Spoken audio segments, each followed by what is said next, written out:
Hi.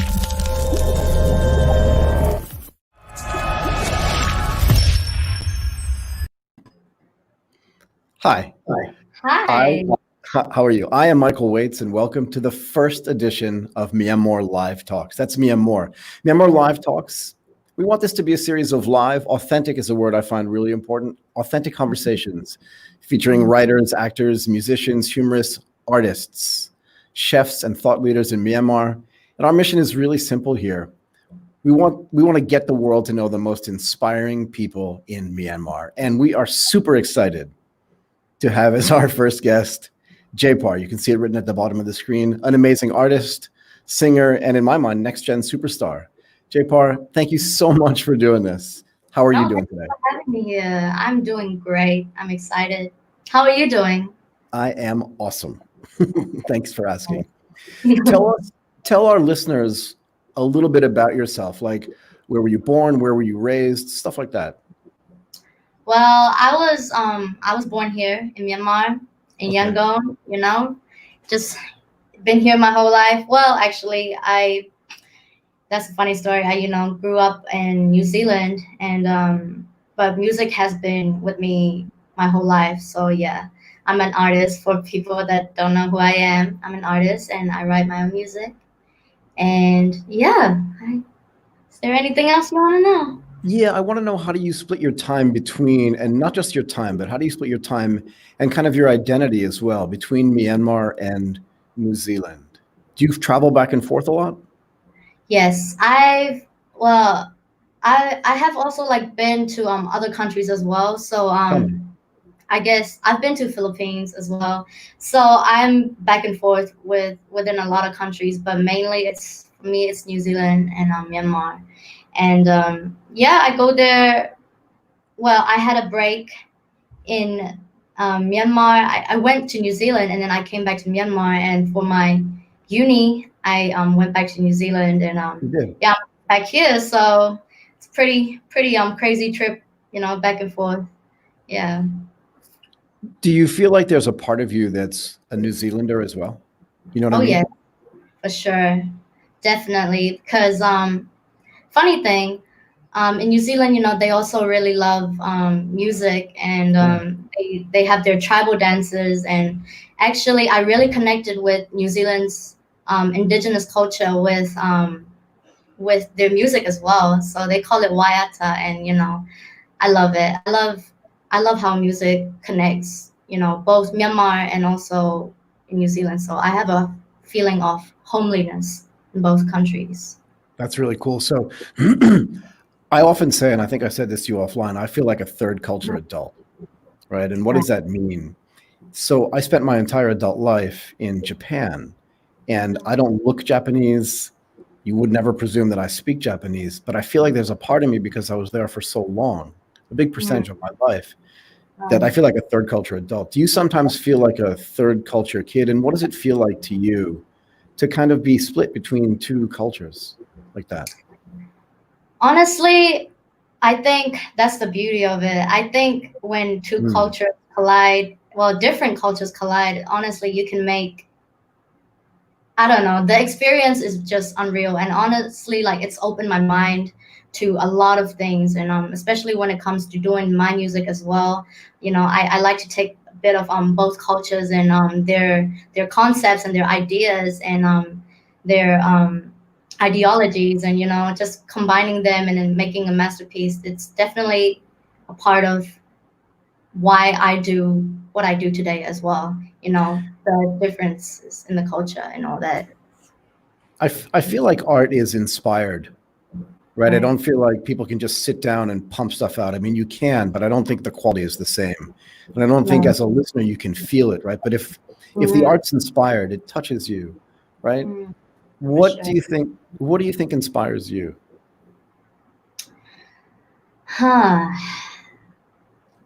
Like, well, I basically grew up with music playing all around me, and like different types of music in that. Like my uncles and my aunties, they're country rock, and my mom is my mom likes the gospel because she went to America and lived there. So went to a Bible college and she knows all about the gospel music around there. And my dad loves country. My brother loves hip hop. And Wow. in a way, yeah, it's very artistic. It is a big part of the whole how do I say? As an artist, those are definitely the things that inspire me. It's not only just music, and how do I say? It's just a blend of music and how sometimes you don't just have one genre. You can have Yeah. country rock, as I said, like hip hop and pop, like just mixing all that. And I don't know, for me, that's what inspires me. And all those people that really drilled that, and like what played that when I was young definitely inspired me. So yeah, I guess, yeah. Do you have like days or times in your life where you're just out and about doing your regular stuff, maybe hanging out with your friends, and you're having a conversation with them and something happens, something clicks, and you say, I need to write this down. I need to save this feeling. I see. Yes, yes. I think that's I'm not sure if a lot of that has, well, I'm trying to work up to that where I have a lot written in my phone. I usually carry, that's something that I always carry with me. So, Right. as soon as I get this feeling, I mean, in one of my songs called 6,000 Miles, I remember it was 6 a.m. in the morning. Like in the lyrics, it said it was 6 a.m. in the morning. It was 6 a.m. in the morning. I just remember, looking at the sunrise, and I'm like, damn, it's gonna be a good and like just saving that feeling and putting it into lyrics and like just writing it down. I think, yeah, that's definitely the best part about songwriting. It's the feeling is real, the moment is real, and like to be able to use those lyrics and create it into a musical piece is just bliss. It Yeah. really is though. So I always wonder about this, right? Sometimes you can talk to artists and they'll never like open up to you, right? They won't get very personal. You can ask them about their love life or their family life or whatever. And they're just like, that's off bounds, right? But Mhm. when they sing in the Mm. songs and in the performances, you can feel it. Do you feel like music gives you a way to express yourself, Oh even at yes. your age, in a way you couldn't do just having a conversation?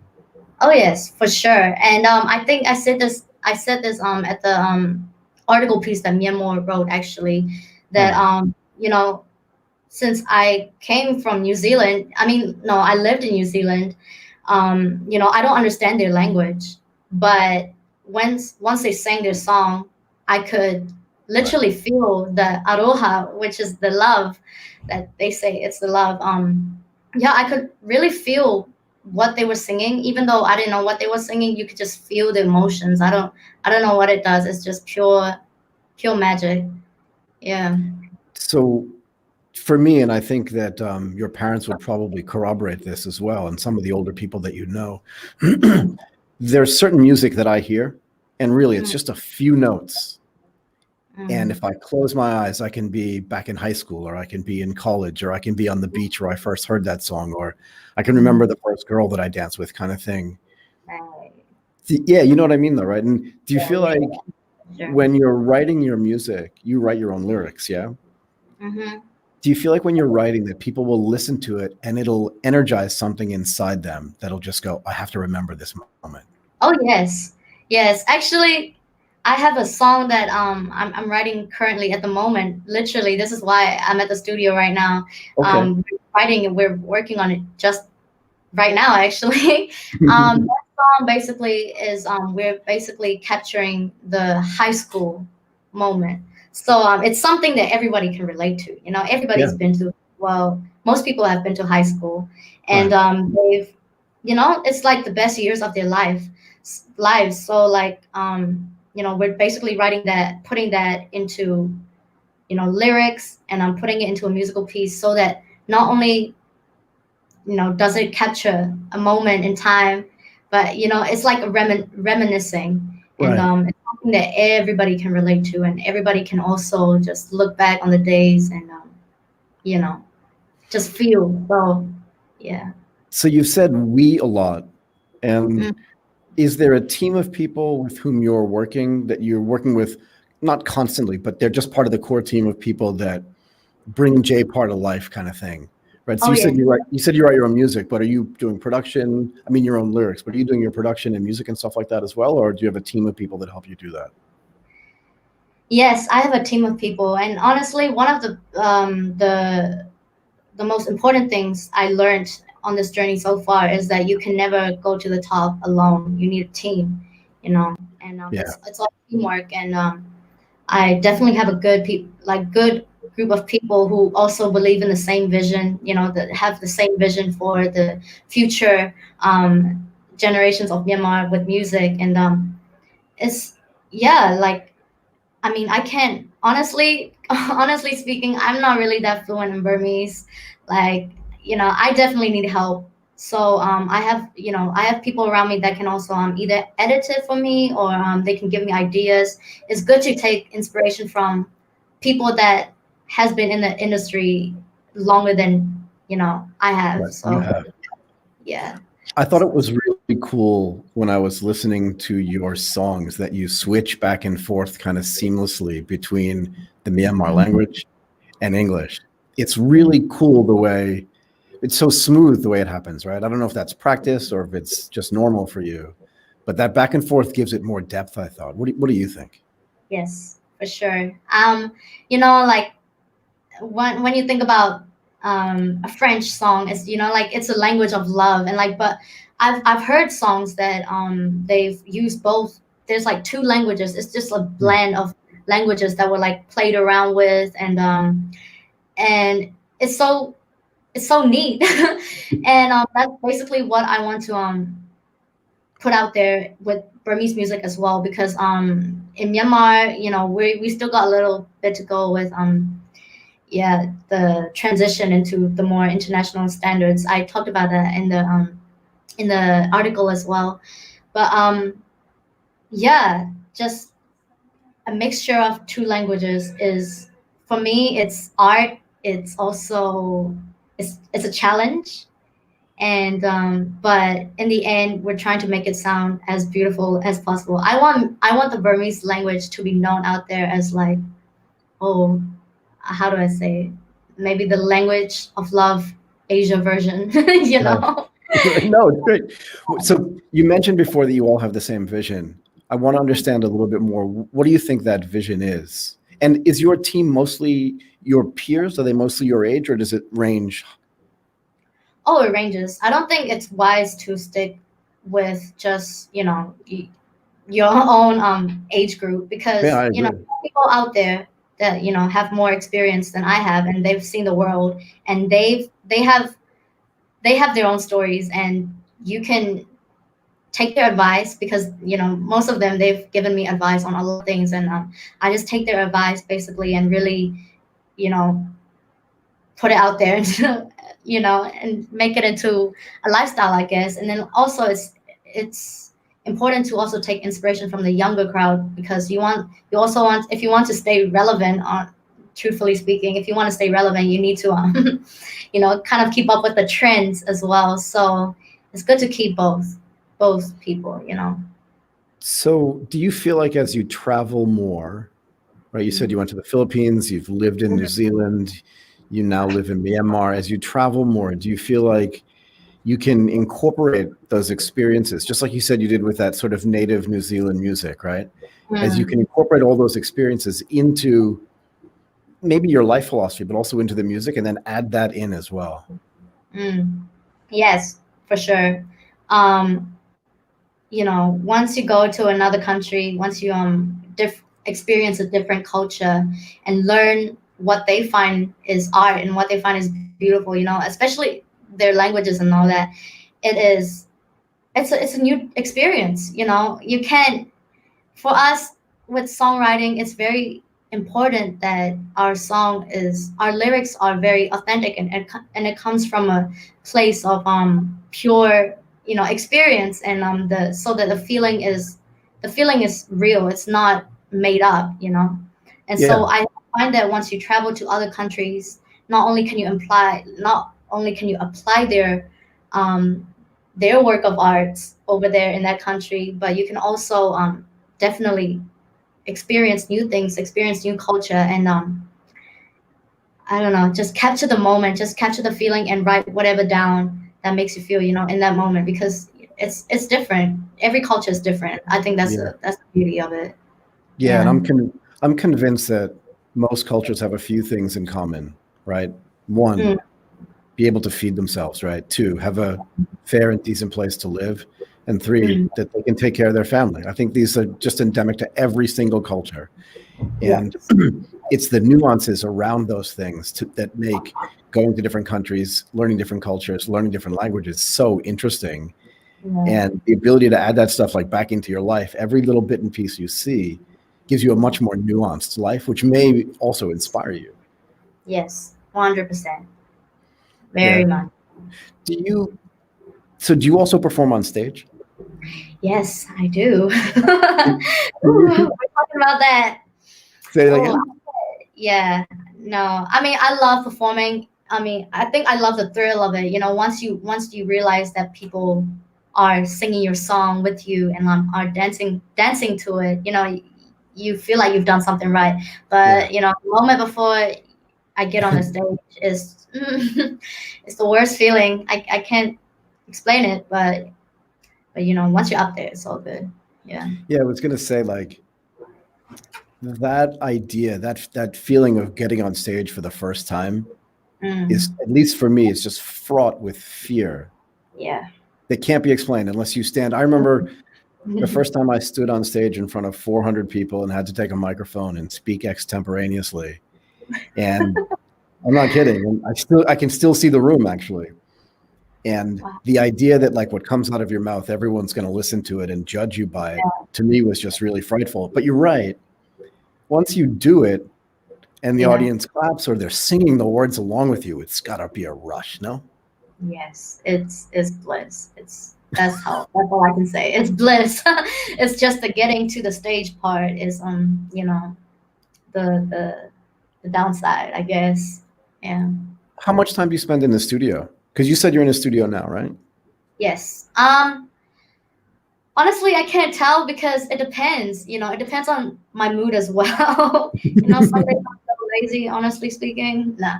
But yeah, it depends on the mood. I mean, as I said, once I'm doing music, I want it to be completely authentic. I don't want it to be forced. So it depends on the mood sometimes, but also but I do try to come here as much as possible because I need a workspace. Right. I need the same. I need people around me to tell me, okay, Jen, you need to do this. Because I mean, yeah, that's what a teamwork is. They tell me what to do, and I do it, and also I tell them what to do, and they do it. Also, it's just giving advice. But yeah, I try to come as much as possible because it's a really good space to be in when you're writing music as well. Yeah. Just So being the creators. you said something earlier that I have distilled down into a few words, and I just want to share it with you. Okay. And it falls into this category of no one succeeds alone, right? Yes. Nobody. And those three words, no one succeeds alone, is the way I think about it. It always looks like it's just one person, but it's never just one person. No, And it is not. I think the fact that you figured that out at your age is actually quite amazing. And it means that going forward, you won't move away from the people that have helped you along the way, right? Yes, for sure.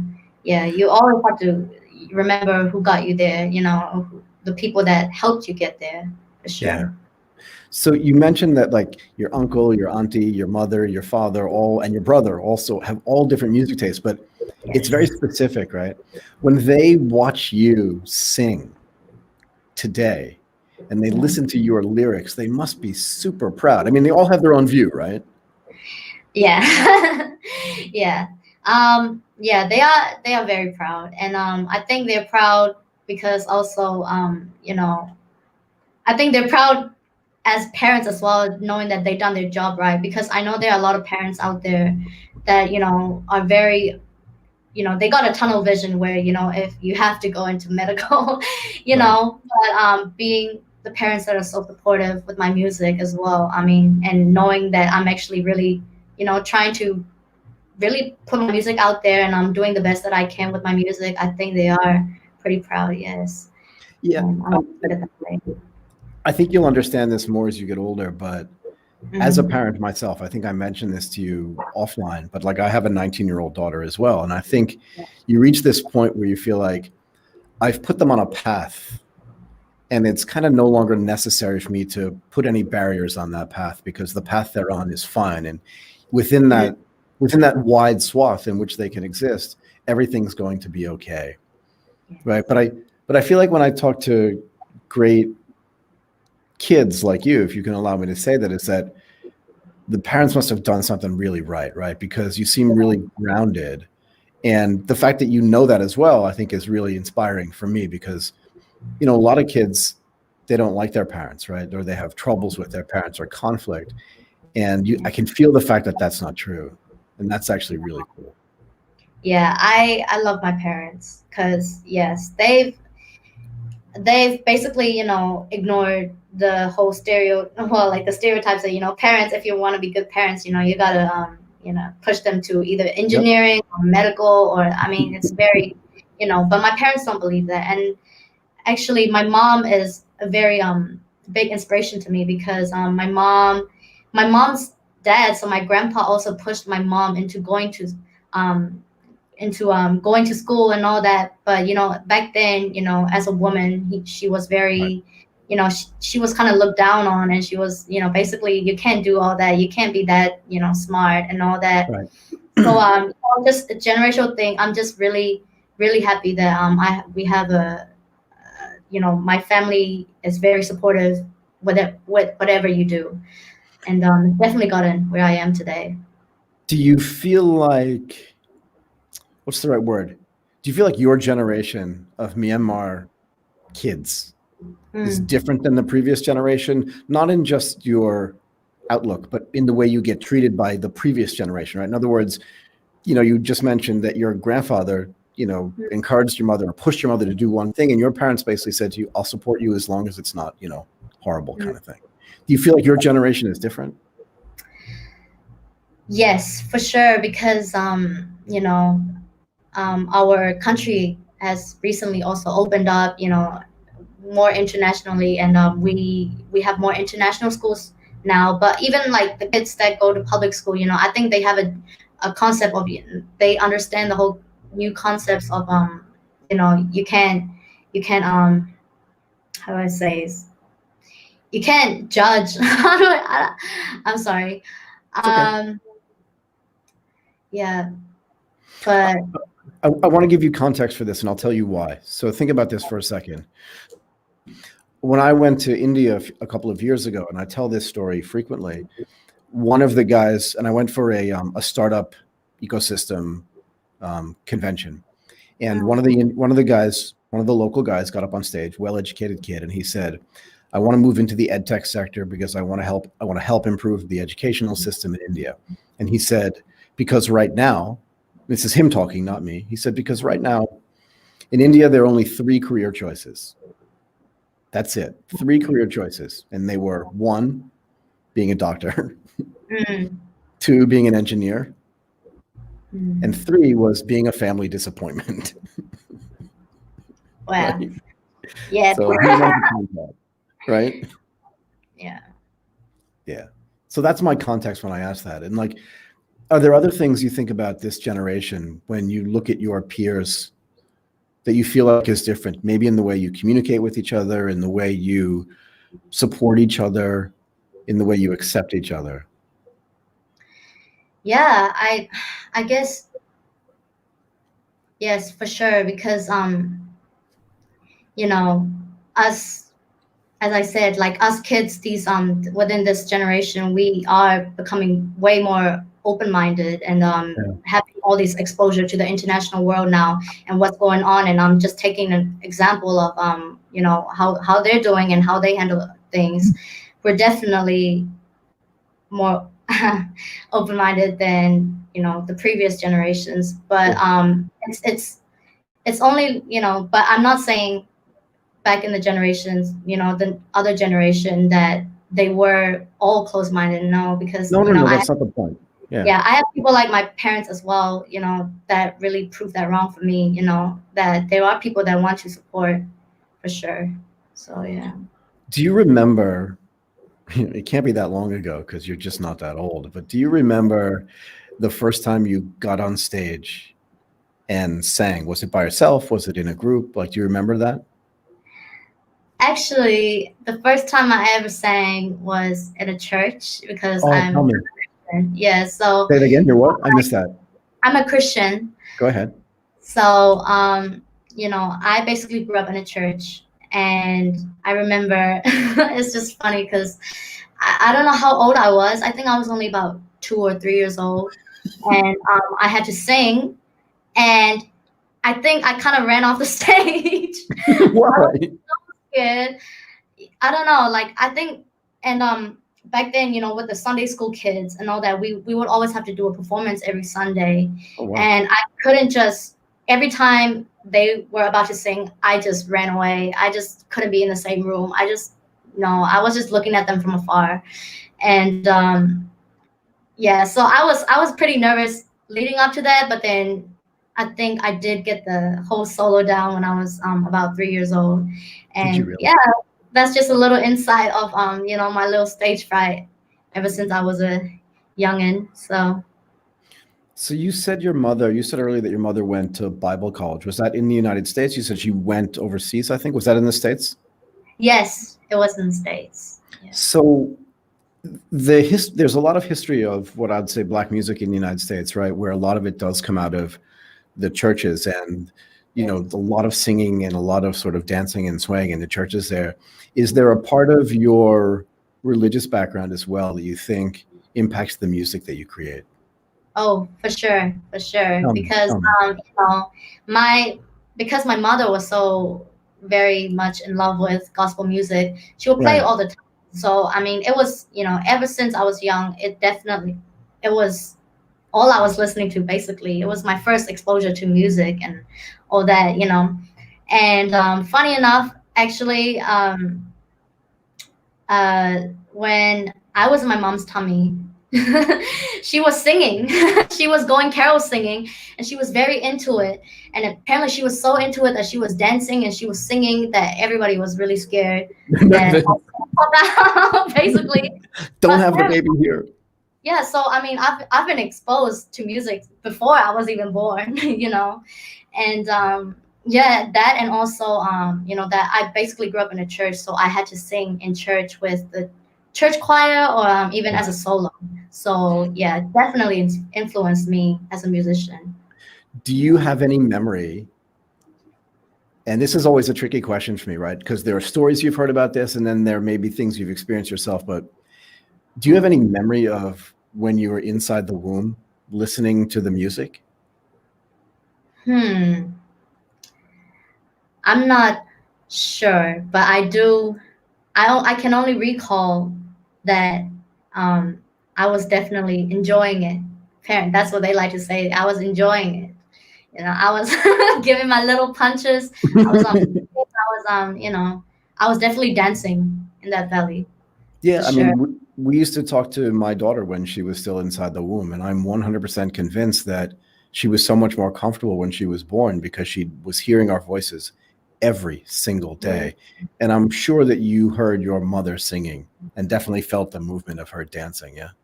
Sure. She was a choir conductor, so she was definitely singing out there, really singing. And yeah, definitely, I think I heard her, I like the sound of it, and now here I am.